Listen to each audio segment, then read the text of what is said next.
On nous a tous vendu ce mensonge que le jeûne ou le jeûne intermittent était super parce que ça nous permettait de moins manger et de recycler nos cellules mortes et encore je sais pas quelle connerie. Bien que le jeûne ait un avantage, et c'est sûrement pas l'avantage auquel vous pensez, il a aussi plein d'autres effets négatifs et ça, personne ne vous le dit. Pour faire très simple, le jeûne vous fait passer dans le mode de survie de votre organisme et est un stress énorme pour votre corps. D'ailleurs, un des stress les plus énervés car la définition de stress est quand la demande énergétique dépasse l'énergie disponible. Et donc, littéralement, vu que vous coupez toute énergie qui arrive dans votre corps et que l'énergie demandée reste la même, au bout du compte, la balance est énorme. Votre besoin énergétique est bien supérieur à l'énergie qui est disponible dans votre corps. Donc, votre corps est dans un état de stress extrême. Et pour survivre, pour avoir l'énergie dont il a besoin, il va devoir détruire ses propres tissus, ses propres cellules, afin de pouvoir alimenter les autres cellules de son organisme, de votre organisme, et de pouvoir survivre. Et il ne va pas s'attaquer qu'aux cellules qui sont déjà endommagées, ce que vous appelez l'autophagie. Non, ça, il le fait déjà tout le temps. Quand une cellule est endommagée, elle se fait autophagier et recyclée en énergie pour le reste de l'organisme. Non, là, les besoins énergétiques sont tels, vu que vous n'avez pas de source exogène de calories, que votre organisme va devoir détruire des cellules intactes. Il va devoir tout ralentir pour pouvoir survivre. C'est du cannibalisme cellulaire. Votre corps va se manger de l'intérieur pour pouvoir survivre. C'est comme si dans un pays où il n'y avait plus d'apport de nourriture, les gens devaient se manger entre eux pour que certains puissent survivre.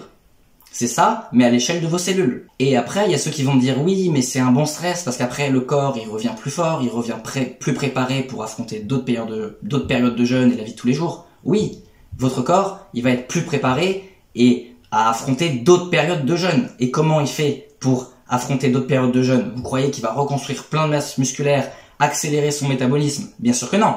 Il va faire tout le contraire. Il va ralentir son métabolisme. Pendant le jeûne, vous allez perdre de la masse musculaire pour qu'il puisse survivre. Vous allez détruire vos tissus. Il va aussi stocker beaucoup plus de graisse. Pourquoi? Parce que votre organisme se prépare juste à affronter une autre période de famine, une autre période de jeûne. Donc, il va ralentir son métabolisme basal pour réduire ses dépenses de tout le temps et il va stocker plus de graisse pour pouvoir survivre plus longtemps en période de jeûne. Votre corps ne comprend même pas pourquoi vous lui faites ça. Il voit juste une situation de précarité et son job, lui, c'est de vous faire survivre. Il n'y a aucun intérêt à ce niveau-là de jeûner. Cette connerie de croire que un stress peut être bon, ça n'existe pas. Le stress est forcément bon et conduit à une adaptation qui va vous permettre de survivre.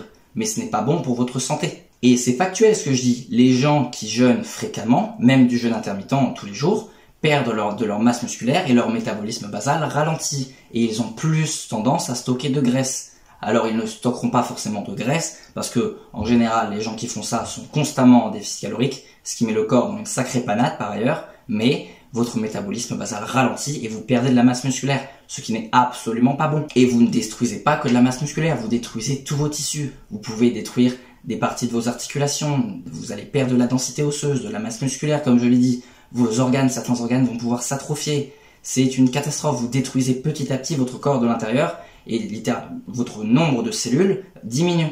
Vous avez moins de cellules dans votre organisme. Quant au seul point positif du jeûne, c'est juste que vous arrêtez de mettre des toxines dans votre organisme. Si vous ressentez des effets bénéfiques sur vous lors d'un jeûne, c'est juste que vous allez arrêter de mettre des toxines dans vos intestins. Et vu que vos intestins sont énormément liés à votre système nerveux central par le système nerveux entérique, parce que vous avez aussi des neurones au niveau de vos intestins, votre mood, votre humeur, le fait que vous ayez des brouillards mentaux, vos capacités cognitives sont affectés par l'état de vos intestins. Donc si votre intestin est tout le temps irrité par ce que vous mangez, vous allez avoir des problèmes, par exemple de concentration, ou autre chose, de brouillards mentaux, d'énergie, de fatigue. Et donc, en enlevant toute nourriture, vous n'aurez plus ce symptôme-là. Mais comme on l'a vu juste avant, c'est de la famine. Oui, ça a énormément d'autres problèmes de faire ça. Et donc, au lieu de faire ça, au lieu de jeûner, juste manger de la nourriture qui n'irrite pas vos intestins. Et d'un coup, vous aurez les mêmes bénéfices du jeûne sans avoir ces conséquences désastreuses. Il y a encore un moment de ça, je pouvais recommander de faire des longs jeûnes de 24 heures, tous les quelques semaines. Mais maintenant, je le recommande même plus parce que ça n'a plus d'avantage. Vous pouvez juste avoir les mêmes effets bénéfiques et réparer votre paroi intestinale aussi rapidement juste en changeant le type de nourriture que vous avez. Et ça vous évite les conséquences désastreuses du jeûne qui sont une réduction du métabolisme. Alors, bien sûr, si vous jeûnez une fois, ça ne va pas faire grand chose, mais pour les personnes par exemple qui font du jeûne intermittent tous les jours ou qui font de longs jeûnes plusieurs fois par mois, ça va au fil du temps, petit à petit, réduire votre métabolisme basal et détruire petit à petit votre corps. Et aussi réduire votre longévité par la même occasion. Donc, conclusion, arrêtez de jeûner.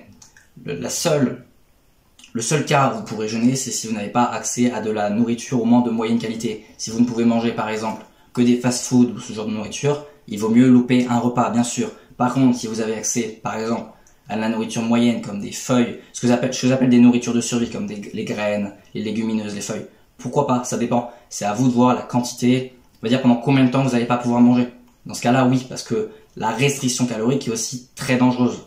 Donc, c'est à vous de voir entre soit vous n'allez pas pouvoir manger, soit vous allez devoir manger de la nourriture de moyenne qualité. Là, ça va juste dépendre des durées, la durée pendant laquelle vous n'allez pas pouvoir manger ou de la qualité de la nourriture. Et si vous voulez tout savoir pour récupérer une santé optimale, ou juste vivre le plus longtemps possible en bonne santé, perdre du poids ou n'importe quel objectif relatif à votre santé, vous pouvez rejoindre ma communauté, lien en description. Vous trouverez toutes les informations, pourquoi ça marche, pourquoi toutes les informations que vous avez apprises sont fausses et qu'est-ce qu'il faut faire à la place, etc. Alors arrêtez de vous trouver des excuses et prenez votre vie en main.